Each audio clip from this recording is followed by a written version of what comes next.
Hi, this is Matt Keeley, the director of Trootcottoun, and this here is the opening shot that was actually shot by Ryan Bozak, who was my DP and pretty good friend of mine too.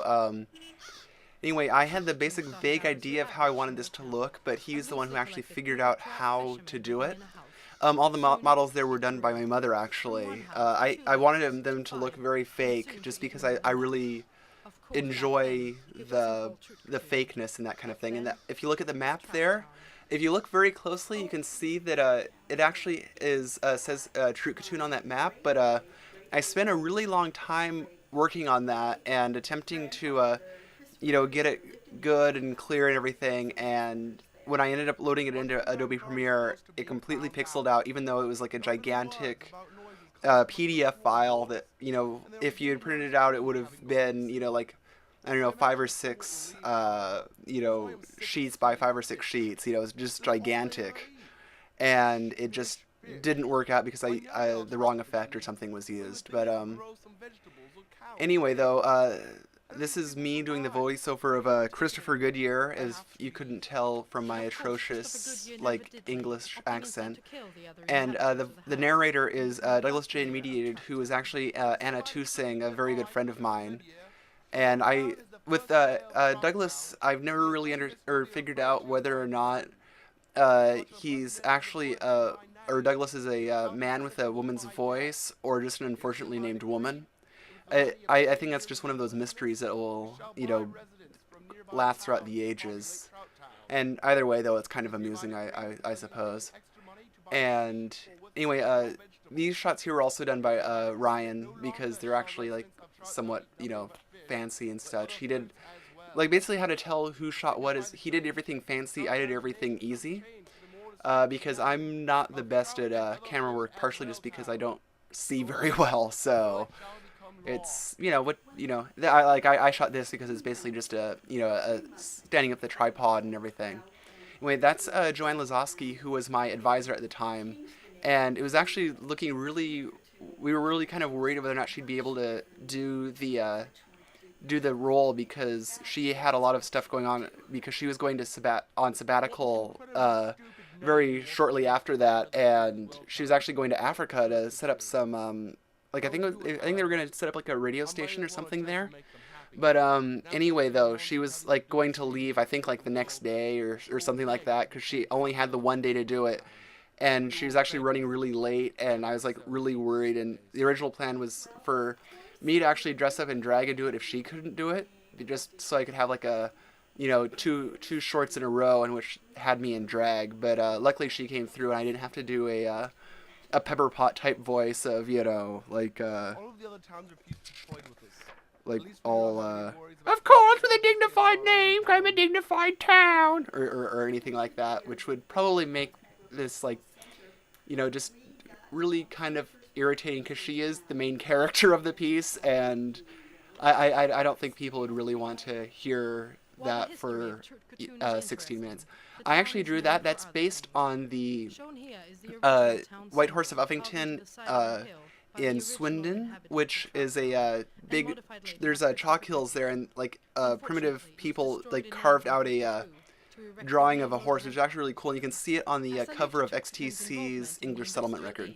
That is shot over by Leshai, which is actually shot by me, and this shot also goes on for way, way too long.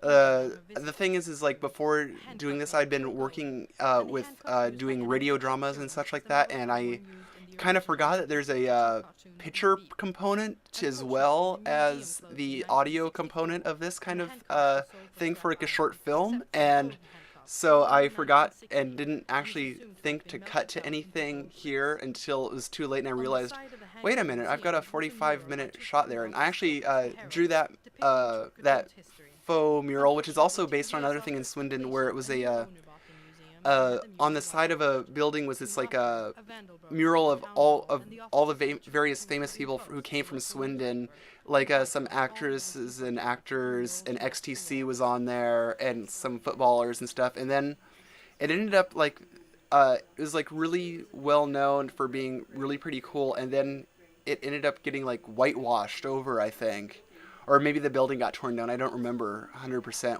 which one happened, but anyway, the mural doesn't exist, even though it was like, one of the big landmarks of Sweden or of Swindon, which I suppose would never happen, at all. That some big city or some place tearing down one of their big landmarks, like like the Kingdom is still there, So, but anyway, though, I actually kind of like that drawing there, and that's a faux record sleeve. The actual record in there is a diffuser single. If I recall, I borrowed from the K103, the radio station where I was like working at the Times library, and put back. Although I believe now the copy that they have actually still has the faux tongue wound sleeve on there, which is kind of funny. And there is me, of course, with my backwards hats. I'm sort of trying to be a character sort of like Andy Partridge from XTC there. The entire town of Trootcottoun is basically loosely based on a Swindon, which is where XTC are from, and it's sort of just a loose kind of fit. It's one of those things where I guess I'll probably be one of the only people who actually gets all of the references in here, because I basically ended up kind of writing it and making it for myself, I think. And this is actually shot in the recording booth of K103. I pulled down some of the rock and roll posters there, and like I found those two drawings or paintings. I think they were actually like pastels. Anyway, I found those in the to be thrown away pile, and I went and grabbed them and like hammered them up really quick so it would look like it was like C. Bob Archer's house. And there's actually like a scene that was actually never recorded that I had written, then thought was like a really lame joke about explaining where the C in C. Bob Archer came from.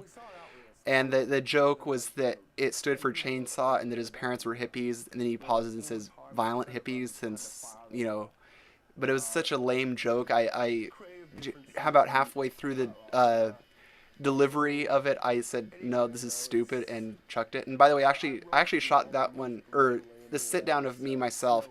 That one is shot by Ryan, obviously, as it's, moving around and everything. And I told him that I wanted it to look like a bootleg, because a lot of times in films about like rock documentaries, there's this sort of thing where bad camera work equals edginess. And so I basically told him to forget everything he knew and like shoot it handheld and just kind of like go around and zoom in and zoom out, and get sort of like just basically look at like it's one of those like sort of like, ooh, we are edgy and rough rock documentaries because rock is such a rebellious genre or something, and that kind of stuff just kind of tends to bug me, so I just wanted to make fun of it a bit. I actually am playing that there live. I had my amplifier there, and that's actually my guitar. And the funny thing is I could never actually remember the third verse of the song, and I gave it like 3 or 4 goes, and every time I could get up to, I could get the second or the first and second verses down, with the third verse just no way, no how. So that's why there's not the complete song in there. It's because it doesn't actually exist. And in the sit down shots, I'm wearing a Residence t-shirt because there's a famous photo of Andy Partridge in a Meet the Residents t-shirt, and then in the live, or the quote-unquote live footage, I'm wearing a Ween t-shirt because I like Ween, and it happened to be what I was wearing at the time. So, but I'm basically just kind of riffing on various things in here about the sort of a loose parody of XTC's career and everything, and all of that. And there's, I believe coming up here is my friend Debbie doing a man on the street kind of thing. And, well, I guess I shouldn't use man because she's a woman, but, I guess it's still me talking. That's sort of a recurring theme of this kind of thing, I think, is, me talking. I mean, you have me rambling as C. Bob Archer, you have me as Christopher Goodyear, now you have me on the commentary track. They actually did a live commentary track on the premiere screening of this, so we, like, ran it back and, like, played it. Oh, and there's Debbie. She's a very, very good friend of mine, and she was also around on campus, like working and helping out with the Kirk with the video production kind of stuff as well. And so I like asked her to fill in for as that character for me, really quick. And we actually just walked like 3 or 4 blocks off campus and shot that. And there's, me rambling some more. And it's like I'm pretty sure this part is going to end. And if you can't tell already, the recurring bit of this, it seems to be that like everything that she says is proven wrong, and it's but I hope it's kind of amusing. And that's actually my dad there, and that's a big glass of tea, but it's supposed to look like some sort of liquor, like maybe bourbon or something. I don't know. I am like remarkably ignorant in the ways of booze, so but maybe beer, I don't know. But it's some sort of liquor, because the thing is that he's like a completely depressive alcoholic. And my dad actually did a really good job on this one of like really getting the character, I think. And it's actually based on a real thing in Swindon again. Like Swindon is actually the home to the darts champion, I think. And in this, it's jarts, which is lawn darts, which actually was kind of a recurring bit in like Flaming Carrot comics, which is where I got the idea. And he's the 1988 Jarts champion, and 1988 was chosen because it's actually the year that Jarts were outlawed in the U.S. because, well, basically they're these big, heavy metal spikes that you throw. And for some reason, it turned out that they could be, used as accidental weapons. Like there's a lot of people who'd get like a jart in the head and were killed or something. And I mean, you wouldn't really think that throwing big heavy metal spikes around would be that dangerous, but what do you know? So that's sort of a little like hidden joke in there about the year of the Jarts Championship. Although there actually are still Jarts Championships going on, because you can get them in other places around the world, but they are actually banned in the U.S. and it's illegal to sell them. So if you have any jarts, you should hold them and not let anyone know, or else they might come and take you away. I actually made all of those uh, certificates that he has, and that's actually another like little joke in there, is that like because he actually is my dad, so and it's just sort of a little like I kind of like the whole things that are funny yet more accurately very, very crushingly sad, because the Cheswick's or David Cheswick section is kind of played for laughs, or a little bit like from the writing standpoint, but the acting, and if you actually are listening to what he's saying, it's a really actually kind of crushingly sad story with the whole he was a failed Olympic javelinist who basically is drinking himself to death now. But anyway, this here is my summer RA, actually. I asked her to do this for me, and she was really, really nice, although she's never actually seen the thing as far as I know. And that poster is, I actually did that. Disestablishment Lolita's was a Google whack at the time. Blue Mnemonic was taken from a Conan O'Brien sketch, and then Tongue Wombs is, the Tongue Wombs. And the picture there is a picture of the punk band X-Ray Specs with their eyes blocked out, so it looks all kind of like punk rock and stuff. And I think the phone number on there is actually the phone number to K103's office. So I guess you can call them if you happen to know the correct area code. And it's funny because like with this shot, everyone asked me if that was intentional or not, and I always thought it actually was really obvious that it was intentional. And the funny thing about that is that it took forever to actually get that damn tree to fall. Like when we were doing the opening shot, everything was falling over all the time, and we had to redo it a bunch of times. But the one time we actually wanted the thing to fall over, it didn't. And if you notice, you can see me kind of tug the quote unquote grass to get the tree to fall over, and then that's me like holding it up while Ryan shoots. And then here's the credits, and Because of sound problems with the original version, this on this DVD is a mono version because there was all sorts of sound problems, and this actually improves it. However, both this and the opening scene were or opening theme were recorded into stereo with all sorts of stereo effects. So those actually appear as bonuses on this DVD, so you can actually hear the stereo versions of them for whatever it's worth. And I wrote the song, and it's my dad playing guitar because he's a much better guitarist than I am. Although I actually had to chop up the each note and sequence it that way, which was kind of funny because there's a little bit of drifting, and because it didn't quite mesh with the drum track. And the drum track is actually the demo version of Devo's Satisfaction, a loop cut from that played backwards.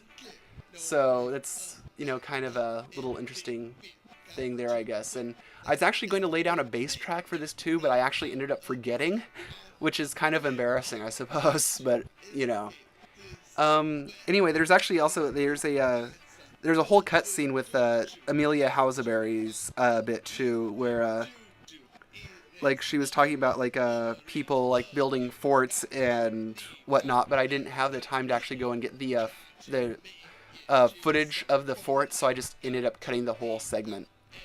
But that's pretty much about the only cut bit of here, which is kind of interesting, I suppose. And that's about it, really. I mean, I like the way that the vocals on the song fade out before or I think it goes vocals, guitars, and then drums finally fade out. And I like that kind of staggering fade, but that's about it, with that. And yeah, I actually got the order of the credits and the wording of that thing there, the little disclaimer from my copy of Welcome to the Dollhouse, because I love that movie by Todd Solondz. And anyway, that's about it. So thanks for watching.